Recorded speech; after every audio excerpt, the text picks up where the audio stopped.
Assalamu Walaikum. Hello friends, how are you? Welcome back to my another video. In this video I am going to show you how to change font style in all sheet in Excel. Let's get started.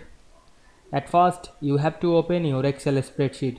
We can see here many font. Now we want to change the font style in all sheet. At first go to the file menu, then go to the option menu, then select the general option. Now I am select the default font option. You can find any font. Now I am find the impact, then press enter.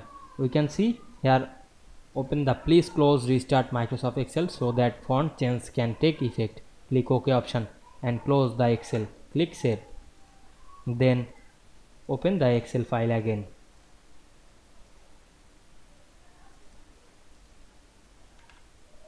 Then select the file, then create new sheet and write anything. Otherwise you can change the style using this font option. I hope you enjoyed my video. Please like, comment, share and subscribe my channel. Thanks for watching.